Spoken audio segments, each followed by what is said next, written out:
Welcome to the Zealous Podcast, and hey, happy holidays. I'm your host, Rocky Snyder, and because we've got Christmas right around the corner, of course, New Year's, there's quite a few of my guests that take this time of year off. So I'm pulling one out of the vault, one of the most popular episodes in Zealous Podcast history, and that is with my friend, my mentor, my colleague, Gary Ward. And Gary is the author of What the Foot. He also is the creator and founder of Anatomy in Motion, an educational company that teaches you about closed-chain human biomechanics, because we know how the body should stand in its resting posture in the most ideal way. But what is the most ideal, efficient way of moving? Couldn't we use these as a blueprint to understand human movement at a much deeper scale? Well, that's what we're going to be talking about in this hour. So sit back, get your notepad out, and enjoy the show.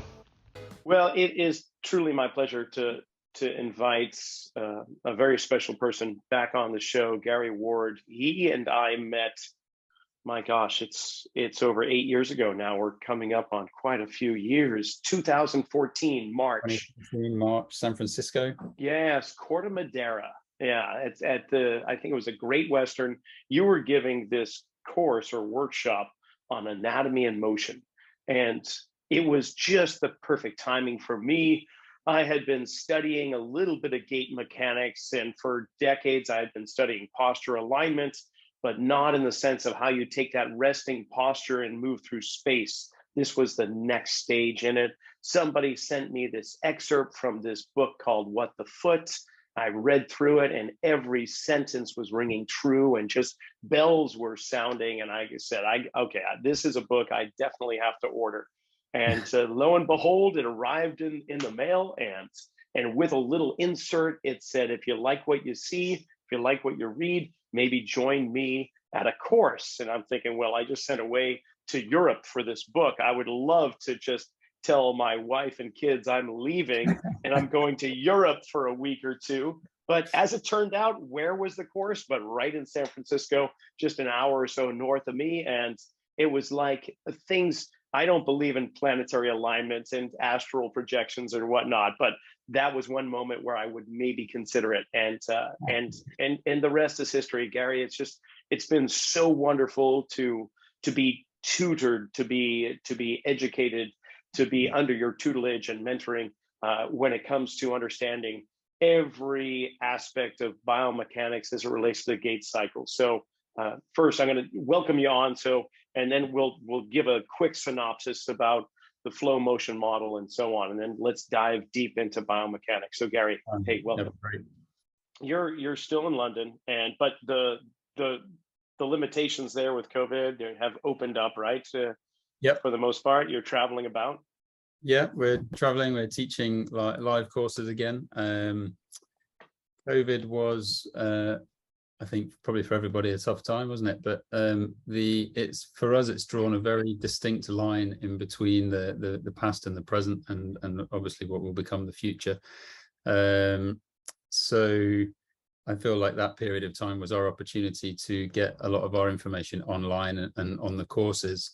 Get the courses online, so that we could reach out to people far and flung places, which we did that. We've got a couple of courses online for people to dive into, and we're in the edit stage of actually the flow motion model as well, which I think is something you want to talk about.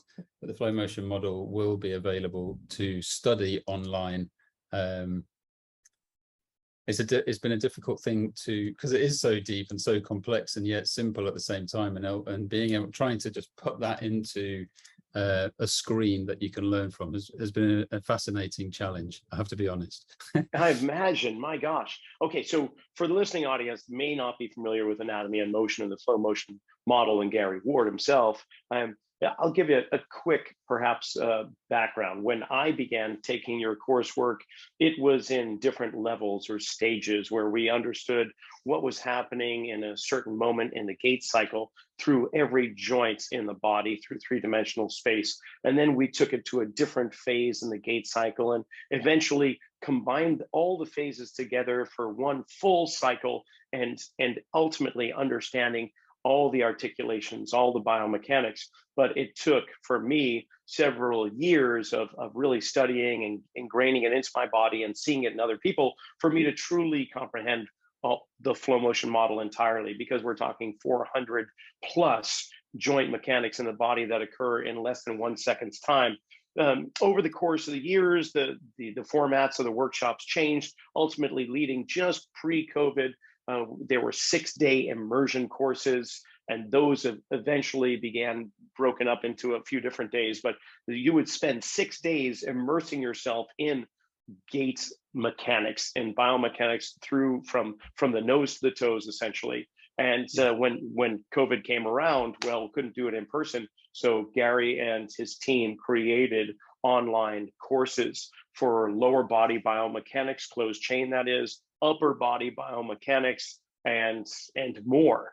And your educational platform that you can allow people to come in that have taken the coursework is just thousands, literally, I think over 1,000 hours of online information, videos, and so on. It's just, it's one of those things you just pick up and you get something new every time. But now let's just talk right now about what there is in terms of coursework and what it's looking like you say, moving into the future today and onward. And then we can delve into the biomechanics and they can get a sampling of what we're doing. So as you say, these 6-day immersions was an opportunity to take somebody from not nothing, because they'd be a qualified practitioner, so they have their background, but they would all come from very varied backgrounds. And the thing that would tie them all together is that they're all working with the human body, and then that human body walks. And what they were coming to learn was to find out how it is that the body enjoys this footstep that it takes on a regular basis over and over again.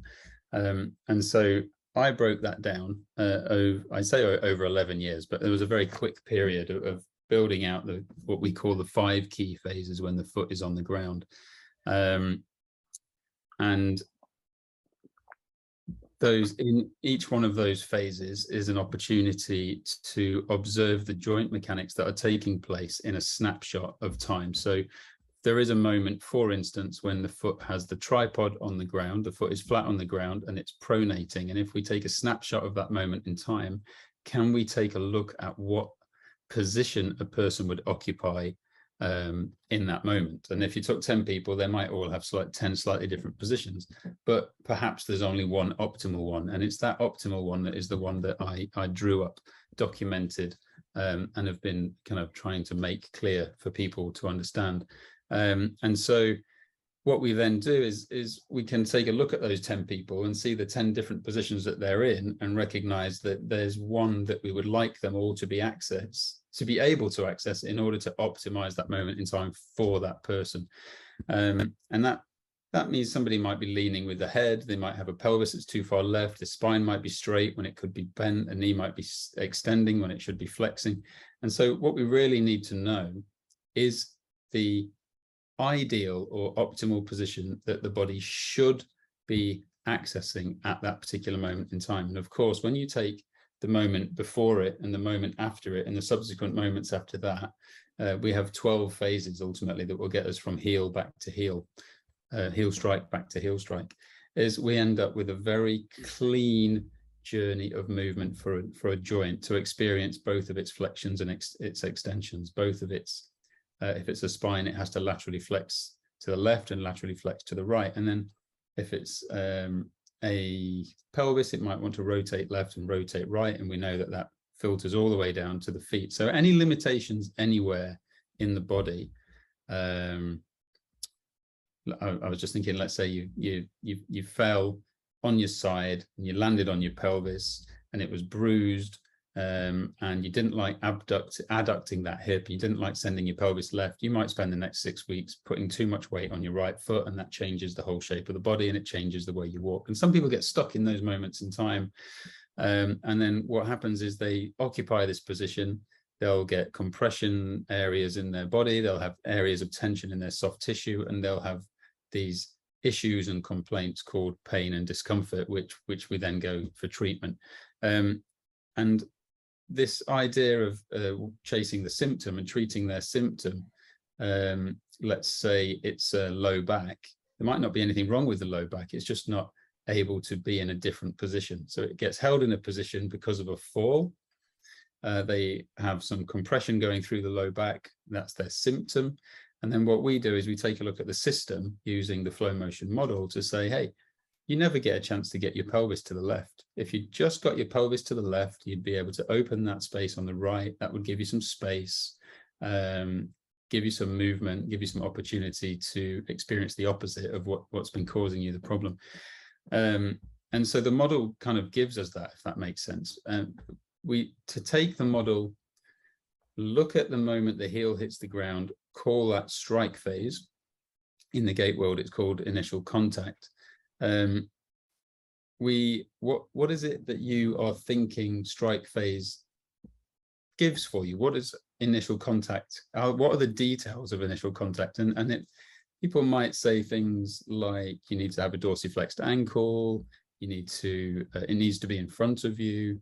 I'm sure people have got their own idea of what that is, but for me, it was about strike phase is a whole body position and therefore a whole body opportunity. And if your body is not capable of accessing that whole body position, then the way you strike your heel in the ground will be compromised. And then from that position forward, the way you then enter into that foot flat moment, what we call suspension phase, is going to be altered to what it could be. So it won't be optimized. And that will flow through the model. We'll go from this faulty strike position because I couldn't adduct my hip, and we'll be playing catch up through the rest of the footstep. And so to break it down into, as you said, over 400 joint motions, which sounds pretty hectic. Thankfully, I don't think it is as hectic as that. Do you? I don't think it is as crazy as all of that. They are there. Those joint motions are there. But it's looking at the pelvis, for instance, in the sagittal plane, looking at it from the side, taking the pelvis, looking at it in the frontal plane, looking at it from the front or behind, and in the rotational plane, looking at it from the top down, and then documenting that journey. So in the sagittal plane in strike, into suspension in strike, into transition in strike, you follow it through. And then that has an impact on the hip. So we can follow the hip through. That has an impact on the knee, follow the knee through. I built it all up from the feet because that was where my fascination was and probably still is. That's the part of the body that really gave me an opportunity to look at the rest of it differently. Certainly. And so the flow motion model is it is a documented description of the journey of every single bone and joint through the gait cycle, which, like you said, lasts between 0.6 and 0.8 seconds. So if you want to watch gait, you're going to see a few big things. You'll see a pelvis moving, an arm swinging, a rock to the left. But when you have the flow motion model in your back pocket, you are able to observe every single joint and how it's interacting with each other in each moment of the footstep. So that's the when you've got that, that's your access point for application, to work with a client, to work with yourself, to make sense of issues that you have or your client has. And it's it really is a movement orientated process then that becomes a therapeutic practice for a person to overcome their issues and bodily disturbances. Yeah, and for me too, working with not only the general population, but with the athletic population, this just made so much more sense because the old adage of you need to walk before you can run, or you need to be able to have proper walking mechanics before you get on a tennis court or a basketball court or a soccer pitch, whatever the case may be. And so we can use this as, I won't say a screening, but potentially as an assessment process to see where are there relationships that are not the most efficient within the system that is this athlete. And rather than other kind of screenings, which have their place and time and all that, but everything revolves back to an integrative unit and how it functions. So in terms of like non-contact injuries in sports, understanding when the foot strikes the ground or any closed chain biomechanics of that nature, it's just going to reveal so much more. and give you opportunity to try to encourage a new experience that isn't happening, or maybe an old experience that has been shifted away from because of other previous experiences like injuries or some episodes, right? Yeah. So I think that's fantastic. I'm curious though. There's so many people before you that have been looking at gait, and there's so many books out there that speak of it. However, there's some how would I say it? There's some, I wouldn't say disagreements, but there's conflicting information. Would you Yeah, agree? I do. And I think that's Why? what I love most of it about it. I think learning anatomy was about learning rules. And those rules, I'm wondering if I'm pausing, so I'm wondering if rules is the right word. What I like about the flow motion model is that there are things that I'll give you an example before I say that. A biomechanist was on a course a long time ago, and when you pronate the foot and you weight bear on the foot, there is a moment where you will flex the hip and anterior tilt the pelvis. This was enough to upset the thinking and following of the course, if you like, for this biomechanist, because what they had learnt was that when you flex the hip, you posterior tilt the pelvis, which of course, if you lay on your back and flex your knee, you'll roll your pelvis posteriorly into the couch, or table. And so that when I used the word rule before, that then became a rule. So hip flexion and posterior tilt come together. Now, if you then watch the hip and the pelvis through the cycle, and what you can't do is watch somebody and document somebody, because they'll be doing it wrong. What you need to do is look at the joint surface anatomy and the timings and the relationships of movement as you go segment by segment to end up at the point when the hip flexes and the pelvis anterior tilts, and recognize that it's just broken a rule for someone, and everybody brings their own rules into the course. Now, there is another moment in the cycle where the hip is flexing and the pelvis is posterior tilting. So we actually have both present and show up in the cycle. Other rules, I talk a lot about in What the Foot about how pronation has this kind of evil connotation, and then we see it in the cycle. It's not something that we want to prevent from being part of the cycle. It's to recognize that it's really necessary. And actually, without it, a bunch of other movements could not take place. And actually, one of them would be an anterior tilting pelvis with a flexing hip. So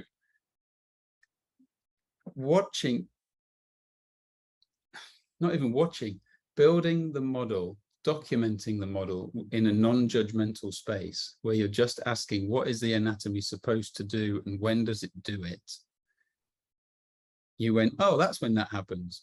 Oh, that's where's that thing that I thought shouldn't happen is actually happening. So the good thing about the model is that everything goes, anything goes, and there are moments in time for every joint motion and pretty much every outcome. But the trick is to notice when they show up, how they show up, and in what overall body position they get involved in. So I got to this idea that actually all movement is necessary. We shouldn't necessarily be eliminating any movement. We shouldn't be denying people of movement. We can use muscle tissue and tendon and ligament attachments to kind of clarify that almost, where we get to then see how a pronation, for instance, is necessary, because it's when you actually pronate the foot that you put so much life into the tissues. You actually, I call it, wake the foot up, because I don't have a specific percentage in my head, but I'm going to say 95% of the tissues in the foot are set up to they wake up as you pronate the foot. They then, from a lengthened position, can contract to turn that foot into a supinated shape. Now, if you don't have the pronation, that stimulus into the soft tissue doesn't actually take place. So it's not something you should take away. It's something we want to say, actually it's necessary. There's so many movements in the body, like a protracted shoulder, like would be something that in a clinic we want to take away from somebody, but to recognize that a protracted shoulder has a moment in the cycle. What about a compressed hip or a decompressed hip? They have moments in the cycle where the hip will be doing its compressing and its decompressing. So there's not a thing, and this is actually leading me on to the idea that I think every single syndrome and itis that we have labeled also can show up in the cycle. So what if all of those syndromes, itises, problems, what if they are just when we get stuck in these moments in time? And so if we're stuck in a body position or a body posture that is the only one I can access when I'm walking, and then we assess you and go, did you recognize that in this particular phase of gait, you're not able to do this particular movement in this particular part of your body, and create an exercise to re-invite you to explore that, which sets your brain off in all kinds of directions to recognize the value of that movement, and then slowly pull you out of the old position into a new position. Not with the intention of taking the pain away, but to get people optimizing their joint mechanics. The pain going away is an outcome. It's actually never the intention for me anyway.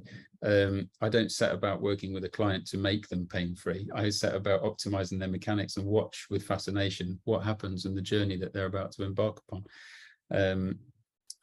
So it was quite a roundabout way of saying. No, that's great. I mean, that was the thing that is necessary, and all of these little movements, we shouldn't be saying some are good and some are bad. They're there. And so your question was what's different to what everyone else has done? And I think, and I'm bold enough to say it, a lot of it was done on watching people walk versus documenting a theory about how you should based on your joint surface anatomy. And the two, obviously, they do bump into each other, and there is a clash there. And so mine is a should model, which is that you should be able to do this, that you have this potential in your system. And the other one is this is what happens when we watch you walk. So unfortunately, I don't think there's anybody you could just take off the street and have them walk in the should way. They're all going to walk in their own way, and they're all slightly different. They've all got these nuances, and we're not here to influence that either. We're here to make sure you have the best opportunity. And the best opportunity is to sit in the space of recognizing that a foot should pronate and supinate, not just supinate, or not just remain in a pronated position through the footstep. If that's happening for someone and they've got back pain, we should address that. A pelvis should be able to travel to the left and travel to the right. A spine should be able to rotate in both directions. If you don't have that going on and you've got problems somewhere, we can address that. And we're actually able to succinctly dive into a very, very specific part of a person's structure in order to set them free. That's the beauty of it. It is actually a map that we can then learn to navigate really, really quickly and really successfully. And we're then putting it into the patient's we're putting it into the patient's handling. We say, you're definitely not accessing these movements. I'm going to introduce you to the movements. I'll show you how to do the movements. We'll put you in the movements, and then we need to wait and see what the person does with it.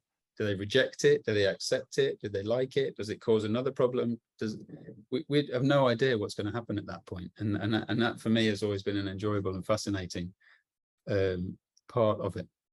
Well, I'm glad you bring that point up too, because it isn't necessarily a protocol, shall we say, the traditional kind of therapeutic protocol where if you've got this going on, then you need to do this, this, and this. And then you give them sheets of paper and let them walk out the door because, this is what you do for a hip or a knee or a shoulder or a neck. Instead, you're really interviewing the body. You're interviewing, okay, if we put this into the equation, what's the end of the equation looking like? And being an observer and not having any preconceived expectations. This is what's going to happen, because you can easily give somebody a couple of things and let them walk out the door. They feel a little bit better or whatever, and that's great. But to actually stop and go, okay, let's consider what happens next, and how is this body receiving it, and that just allows you to be a guide and not the end all expert, if that Yeah. would make sense. Yeah, it needs to The be body be the expert. I think it needs to be let the body be the expert. It's a wonderful way of putting it. When it's a team relationship between you and the patient or the client. And for you, it's an opportunity to what I call shine a light on the dark places, which is the parts of their body that they didn't know that they weren't moving and didn't know they should. They didn't know that it could. Why would they know? And to be able to say to somebody that's not happening, to go to another level and say, actually, I think that's not happening because you damaged this at some point in your past. That's another level. And then to give them opportunities to put their body. If you do this well, you will end up putting somebody in a physical whole body position that they have not accessed for a long time. Neurologically, that is going to be highly impactful. Now, you might say, you don't realize that you can walk on your right foot, and then when you put your walk onto your left foot, you're in a completely different position. They look completely different. And so that there are aspects when that person's put their weight on the left foot, there are aspects of their anatomy that they're not accessing. And the big question is, what would happen if they could? I draw a lot of stick men. Every client would have a stick man attached to it. I'll just flick through my book to see if I've got any in here, or if this is a new enough book not to have seen a person. But every can you believe it? There isn't one there. But every person will have a shape, and I'll draw them, and they'll look a little bit like this, and that could be their resting posture. So the hips or pelvis is laterally tilted in one direction, rib cage opposing that, and the head opposing the rib cage. Yeah, so we'll see that the spine has that kind of lateral snaking or scoliotic kind of almost action. Yeah. Got it. Yeah.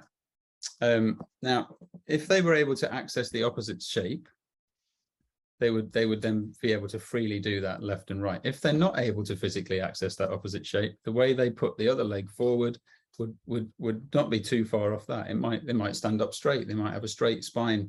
So this guy whose spine is flexing to the right, laterally flexing to the right, the best he can do when he laterally flexes left is achieve a straight spine. It means he's never ever actually achieving a left lateral flexion. That left lateral flexion requires a pelvis that can laterally tilt the other way, a skull that can side flex the other way, the shoulder change, the scapular rotations, a hip that can adduct instead of be abducted. You start to recognize that person can very quickly be put in a position they've not been in for years. And the neurological impact of that is phenomenal. New tissue length, new tissue load, new tissue responsibility, new space in joints, new arterial and blood flow, even breathing into one side of a lung easier than you were before, are all possible outcomes from giving someone that opportunity. Whereas if you stay in this position and you go and foam roll your back, or get an injection, or strap it up for a few weeks, or go through some treatment protocol but you're not actually addressing their ability to completely change their body shape, then for me, that's a huge difference. I don't want to stay in that position and be treated and then just go about walking the way I have for the last 10 years. I want somebody to go out having a completely brand new experience in their body. And so these are the things that come out of the model that we can see really, really quickly. So when I'm teaching, I always put the gait analysis up on the screen and say, what do you see? And everybody's, oh, I can see this, that shoulder's dropped, and that arm swings, and that pelvis is high. And, they'll pull stuff out. Inevitably, we can all pull stuff out. And then we go through the build of the model, and then we say, we put the same guy up and go, what do you see? And it's completely different, because you now know you're looking on a much more profound level instead of that superficial top layer. Yeah, well said, because I have to give a chuckle after going through and really diving deep in these last 8 years here. of getting a much profound understanding of human mechanics. When I hear people or see posts online of people giving a gait analysis of some sort, it's just so broad. It's so I won't say superficial, but they're seeing the large buckets without seeing the intricacies that might be playing the part of the underlying reasons that the body's moving the way it does. So yeah, flow motion model has been a key, and it has been my map. It's been my toolbox from which I can put all my tools in. I want to talk also, for one thing, I do want to comment, everything you've just said did not involve labeling muscles. You didn't even bring up, you mentioned soft tissue, you mentioned other things, but you mentioned joint motions, bony structures, and articulations. And that, I think, is a key component of trying to get across, because for many of us in the strength conditioning realm, and for that matter, maybe manual therapists themselves, we're so entrenched in what this muscle is doing, and this one's inhibited, or this one is whatever. And this is so refreshing to put these 630 some odd muscles of the body aside, 2/3 of which move for locomotion.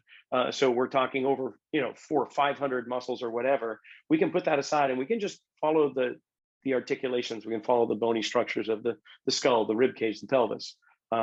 It makes it so much cleaner. I'm just preaching to the choir, but it's so nice.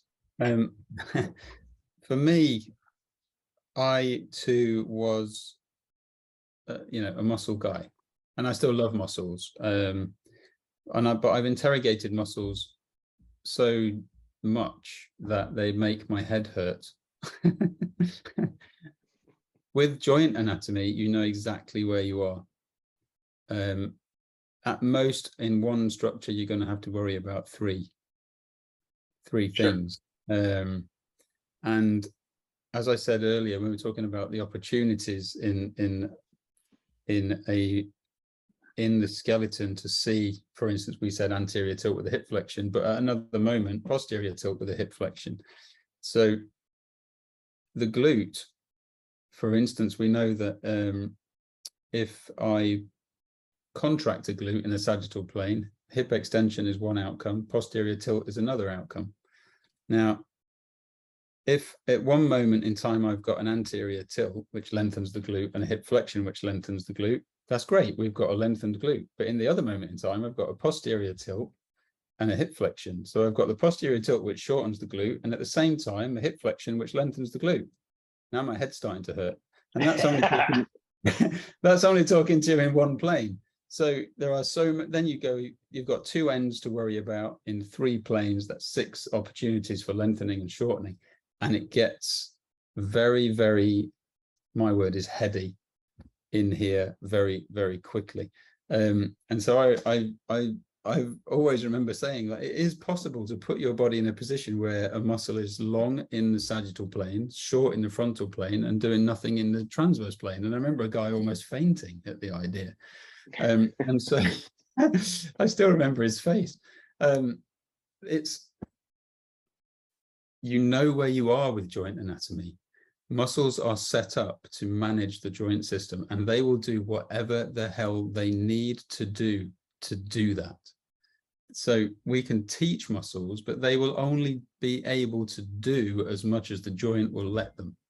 And so it really then becomes the joint focus. That's been my overall take home. And don't get me wrong, if you want to talk about a muscle, it can be really exciting, it can be fascinating. We can work out which planes they lengthen in, which planes they shorten in, which moments in time it turns out that strike phase is probably managed by the hamstring. That's a really big muscle to manage heel strike.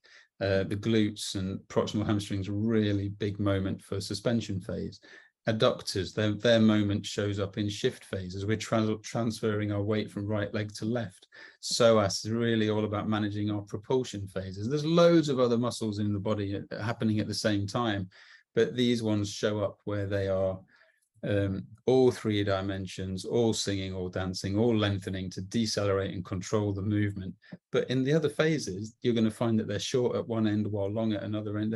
They're kind of, it's a bit less inconsequential. There's moments when they are under load as the skeleton is like leaning into them. That becomes eccentric because they're contracting under load while lengthening. And then to stop that load, they contract back to pull the system back. But then the load comes off because as you become centered, there's no more pressure on the tissue. So then they can just have momentum while building up load on the other side. So there's muscles are fascinating. Joints are clear. And I always say joints give muscles something to do. So if you've got, you mentioned the word inhibited, if you've got inhibited muscles in the system, my question is why are they not being stimulated? And then you can look at the joint and you just ask the question, what's the muscle supposed to do? How does it lengthen? How does it shorten? What would that joint be able to do? And just asking how something lengthens and shortens, you recognize in order to do that, the joint must have to flex and extend. Sure. And so that's it. All joints have to do is visit either side of their center or neutral resting position. So they flex and extend, adduct, abduct, left and right rotate, or internally rotate, externally rotate, or laterally flex. You've got all these anatomical terms. Basically, it's how does the joint visit one side of its neutral position and the other, and that's where we get to see joint opening and closing, muscle lengthening and muscle shortening. And if you forget the name of the muscles and you can forget the fascial chains of the muscles, you've just got this whole bag of muscle that is just set up on the outside of this skeletal structure to manage it and guide it through space. Okay. All right. So let's take a joint as we continue this.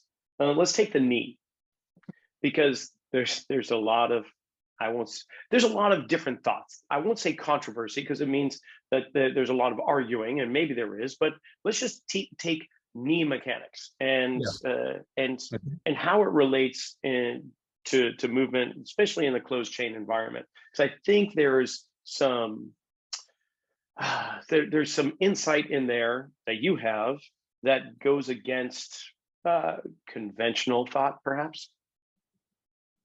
Yeah, I think we've pre-framed this quite nicely in so much as if we follow the joint surface anatomy and the timing of the movement, we are guided towards the opportunity for the knee's movement through the cycle. And we're only dealing with 2 planes of motion, right? Because the knee does not move through the frontal plane. So we can break it down into even simpler terms. That in itself is also potentially contentious. It's my opinion that they don't move. It shouldn't move through the frontal plane. Two femoral heads sitting on the tibial plateau with 2 menisci. This is not a movement that you want to see happening in the knee. When they took my medial meniscus away a long time ago, this became a kind of possibility in my knee. Trust me, it doesn't not want to be. It's not how you want it to be. So it flexes and extends, and it internally and externally rotates. But if you look at a knee front on, and you get a sense that you've got that kind of valgus angle, the thing to recognize is that it's the orientation of the knee. So if you're looking at the tibia, and the tibia is rotated, it's the rotation that you're seeing, not a frontal plane movement. So if you then were to move your axis round again to be able to look straight at the tibia, you'd see a straight leg again. That's where I think the frontal plane isn't there. Not to mention there's no articulation really for that to happen. So the next thing, had a long chat, probably over a couple of years, with a lecturer who was doing my courses, and he really wasn't happy about what I was saying about the knee. Loved everything else but not the knee, and I couldn't understand how you could love everything else but not the knee. Anyway, long story short, at the end of it, and it prefaces what we're about to say, at the end of it, he had this moment going, oh, you're talking about the knee and the foot together. And I was thought, well, why wouldn't I? Of course I am. Why wouldn't I be? It's all been about how the foot moves and what the response is upwards. So when I pronate my foot, what happens at the knee? When I supinate my foot, what happens at the knee? So it's really important to recognize that a lot of the information we've been learning about the knee or been taught about the knee haven't taken into account the movement of the foot. Most feet don't move in both directions. They don't pronate and supinate. They're stuck in one. The movements are limited. They can't access their tripod. We find feet are generally problematic. There's a huge industry for feet. We know that there are the 26 bones. They all need to articulate in quite a specific way, and we are now able to say that they should strike the ground in a particular way, land on the ground on the tripod in a particular way, begin to supinate in a particular way while the foot is still on the ground, continue that supination as the heel lifts off, and continue that into that propulsive rigid lever moment where we achieve a maximum supination. So we have this one opportunity to pronate the foot, and the rest of it is a supination. That really, for me, really ramps the value of pronation up. That one moment in time has to be done well, and we're not doing it well, mostly because we're mostly pronated as people. And so if something is pronated, it won't have the possibility to pronate very well. It's a big conversation. Now, my knee then, if my foot is pronated and can't supinate, it's unable to experience both sides of its center, as we touched on a joint's need before. It's unlikely to have an influence on the knee as well. So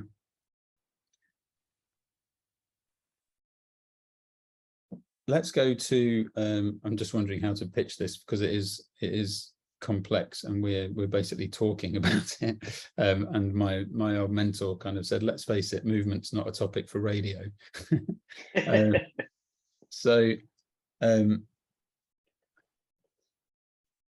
Knee extension and external rotation is what we think the knee mechanics are when a knee is straightening.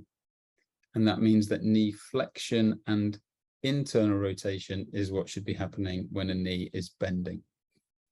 I don't see that happening. I've never seen that happening. And the reason, I think, is because of what we understand about the foot and the foot's movement. How so? It really is not a topic for radio. So when the foot pronates, you should all be able to stand up and pronate a foot. And what you should get a sense of is that your leg internally rotates. Okay.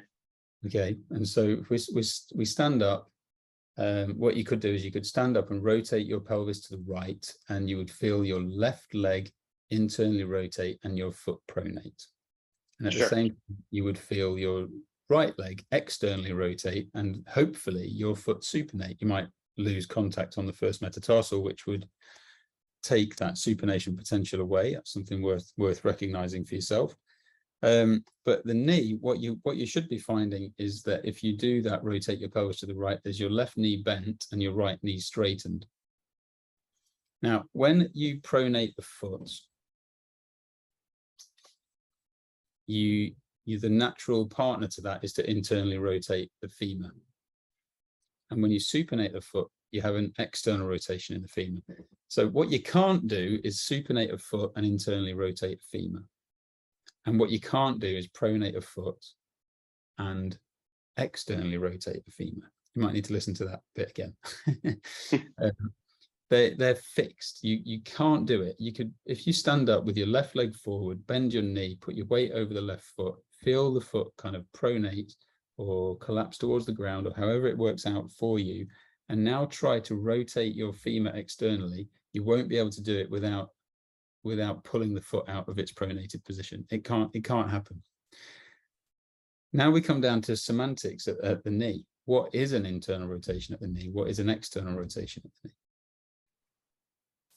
An external rotation in the knee is defined by having a tibia on a fixed femur a tibia that externally rotates as the knee bends. Well, not even as the knee bends, I shouldn't say that, that's my add-on. So if you sit on the ground, are people going to see this? Well, if they go to the YouTube channel, they certainly can. So if you're listening in the audio version, be sure to, notice the time right now and click over to YouTube so you can watch this in sit on the person. floor. This is a first for me in podcasts. If I sit Yeah, on the please. floor. And again, the YouTube channel is Rocky Snyder, just my name. Go to YouTube, click on it, and it'll be one of the first ones to come up. All right. This is a first for me on a podcast. There we go. There's more of me than this. So if the feet are filthy, embarrassing. Right, so with a bent knee, if I take the tibia, fix the femur, and rotate the tibia outwards, that would be an external rotation of the knee. If I turn it inwards, that would be an internal rotation of the knee. And both of these are taking place with the knee obviously flexed. Okay. Okay. If I pop the leg out like this, and it's straight, as I internally and externally rotate my tibia, my femur comes with it. So in essence, it's locked. Certainly. Yeah, you're not going to be able to keep the knee extended and get the femur to rotate exclusively on its own. Yeah, that's a full extension. Now, if I'm doing this, femur and tibia both rotating, there is no rotation happening in the knee. The whole leg is rotating, the knee is doing nothing. And therefore the rotation's at the hip. At the hip, yeah, correct. Now, if I take this knee and start to bend it, and again, invite you to do this at home, what you should get a sense of is that the tibia starts to roll out to outside. So that's me just flexing my knee. I end up in a externally rotated position with a flexed knee. And then as I straighten it again, it's trying to keep your femur still at this point. As I straighten it again, you get to see the tibia roll back up to where it started. So as I extend it, it's internally rotating. Now, if I have the ability to pronate my foot, when I pronate my foot like so, I get an internal rotation in the ankle that brings my tibia inside. And I always teach people that the femur will internally rotate more than the tibia, because the amount of ankle range in rotation at the subtalar joint axis is about 16 degrees. At the hip, when I can move my pelvis, I can move my pelvis a hell of a lot more than 16 degrees.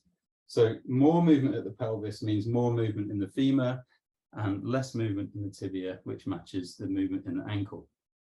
So my femur is, when I pronate my foot, and my whole leg is going to internally rotate, but my femur will internally rotate more. And what that does is it leaves my tibia in relation external. So if my tibia remains external, even though the tibia is internally rotating, in relation to the femur above it, the tibia itself is more external. That leaves an external rotation at the knee. So when I pronate the foot, I get flexion and external rotation. If that point in my pronation, I'll try to externally rotate my femur. See if we can create an opportunity to see it a bit better than that. If I bend the knee into the flexion external rotation, if I now try and externally rotate the femur, I stop pronating the foot. And as soon as, if you're really if you have the ability to feel into your body, when you externally rotate that femur and your foot stops pronating and starts supinating, your knee will start to straighten. And all of that is, you have to do that in a place where you are no longer attempting to control your body. And if you're not attempting to control your body, you can allow it to be free and to guide you and show you what it does. So supinating foot in the gait cycle will always happen with a knee that is extending, a femur that's externally rotating beyond the tibia, creating an internal rotation in the knee, and a pronating foot will pronate, create an internal rotation of the leg, more internal rotation at the femur, which leaves the tibia external, giving us an external rotation at the knee. Now, if you want to look at where extension and external rotation come in and where flexion and internal rotation come in, you won't see them in the gait cycle. But they could occur. Possible in the knee. Correct. So there's 4 movements in the knee. 2 that we see in the gait cycle, 2 that we'll probably see more in lateral moving sports, lateral movements. The type of movement when you're squatting so let's say you're squatting, you're looking to keep your knees over second toe, if not more 4th and 5th. That, if you can think about doing that as you lower down, that should create a supination in your foot. So if I'm bending the knee, it's flexing. If I'm foot supinating and my femur's externally rotating, it's internally rotating. So with a supinated foot and a flexion, I can have flexion and internal rotation. And then the opposite, well, the other one I think is, I really don't understand why we are promoting extension and external rotation, because for me, that is the environment that you will see in a hyper extending knee. And so a knee that is extending, and you can see this on people. I shouldn't put, you'll see it in kids, you can see it in teenage girls, or it's where the kneecaps are facing inwards, because the kneecap, if you think of the kneecap as part of the femur, the kneecap facing inwards is telling you that the femur is internally rotating, and then turned out feet below it, or pronated foot below it with a knee that's able to extend. If the femur is in and the tibia is out, that's an external rotation, and with the knee extending, that's an extension with external rotation. It can only happen when the foot is pronating, because that's the only way we can get an external rotation in the knee. And it's that really uncomfortable looking knee that is actually kind of pushing on the medial condyles, pushing back on the inside, and it's gone past the point of extension. It's a hyperextension. So why we're promoting that in other areas of the industry, I really don't understand, because that for me is probably the most problematic of the 4 movements that we've just discussed. So for those that want even a deeper understanding, not to cut short the conversation on the knee, but I do want to cover in the last minute or 2 that we have here, is that the live coursework, live workshops are back now, and they're being offered in the UK, Ireland, Canada, US, Australia, and they're all over, because now I will say that those of us who have been with you for this long and have embodied the work as to the best of our ability in different facets of health and wellness, some people being Pilates instructors or manual therapists, physical therapists, physiotherapists, strength coaches, and so on, you have now kind of opened the gate for more than just yourself to start to teach these courses.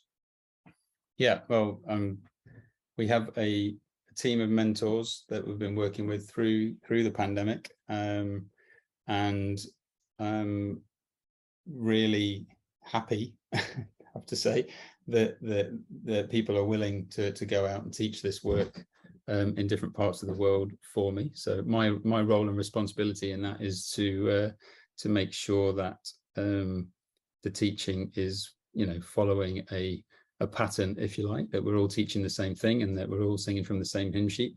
But, we're all looking to do the same thing, which is to spread the truth about how of human movement and how the body moves through the gait cycle based on its joint surface anatomy, not really through opinion or judgment, but actually just being dictated by the body itself. We're able to create an experience in people so they can feel what that feels like, and that is a natural outcome, that we're not forcing anyone to do it. And to be able to get the team in a position to do that is how I feel, where my responsibility lies. A little segue into the two streams as live teaching and also online learning, because not everybody everywhere is going to be able to get to one of these live courses, but both are going to follow the same pattern. So we have what we call a 2-day lower limb workshop, which is a huge focus on the joint anatomy of a pronating and a supinating leg when the foot is on the ground, and all of the muscles. Remember that muscle conversation we had earlier today about how kind of confusing it is, really helping people to get an understanding of the real role of the muscles in relation to the movement. So that's a 2-day workshop. Synonymously to that, online we have our closed chain lower limb biomechanics, which is a 600-minute-ish course, so 10-hour course. Not, I don't think it's much shorter than the 2-day experience that we'll be putting together, and covers absolutely the same everything that you need to know. So that's setting a base for us to move on from. So we now understand the mechanics of a pronating foot, supinating foot, which becomes a pronating leg and supinating leg. So we look at the mechanics all the way up to the pelvis and how the muscles overlay, how to use our wedges, where to put them to create what movement, to get the body shapes required to help us re-educate how to pronate and how to supinate. On top of that, then we have we move into the upper body. So we have a 2-day live upper body course, and that is and the synonymous to that is the not closed chain, the biomechanics of the upper body in motion. So it's another I think 600-ish minute course online, so online learning, both of which have CPD points and CEU points for different countries. The difference is the online one has like a quiz to guide you through the learning. The upper body has a big quiz at the end, which I know frustrates people, but we kind of want you to go through that hell to pop out on the other side with some relevant understanding and a real desire to kind of move forward. Don't really want that to put people off, and I'm not sure if it does or it doesn't, but I kind of still think that that's a really valuable part of the process. So we don't have the quizzes on the live courses. The 2 days is just going to take us through pelvis, spine, rib cage, cervical and skull, and all the muscles that connect, and the shoulders, how to involve the shoulders in the movements.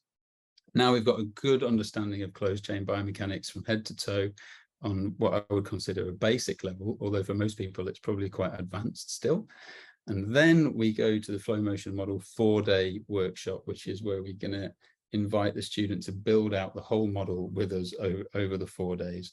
And that energy is carried on to the online course as well. So it's an opportunity to take all the theory and all of the learning from the previous 2 modules and build out the whole model almost for yourself. We're guiding you to do that, because I've always wanted people to have the experience of putting it together themselves, not just to be told that that's what it is, but to go through the process that I had to go through almost.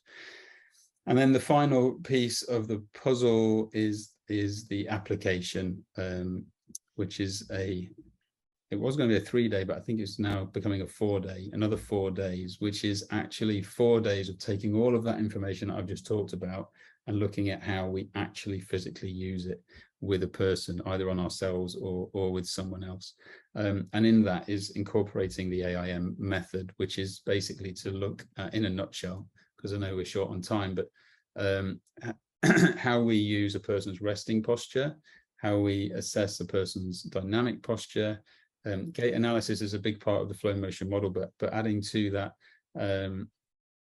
and so basically taking a full case from client walking in the door, assessing, and I'll teach you the way that I've always assessed it, and it becomes a tool that you can use for yourself, and it's no different to what we've taught over the years, but containing it into a method so that people have got a real sense of, if I do this, I'll end up with that, and then it's all about the movements and how you make the most of our movements to give people the best opportunity to access all of their anatomy. Well, that is going to be great. I'm going to put the descriptions or the links, how people can find out more about all the coursework online and in person, for sure. I wish I had another hour to chat because we could keep on going. I really do. But I Yeah, appreciate your time now. Maybe we'll just do a part 2, not too far down the road. yeah, I'd be happy to. Always happy to chat with you. You didn't tell other people that you're going to be the teacher, one of the Oh, teachers. yeah, that's one of those little kind Not of just a asterisks we'll put there glamorous, too. not just a glamorous podcast host. Man, I love you. Thank you so much. That brings this episode of the Zealous Podcast to a close. I know what you're thinking. Man, you guys just got started.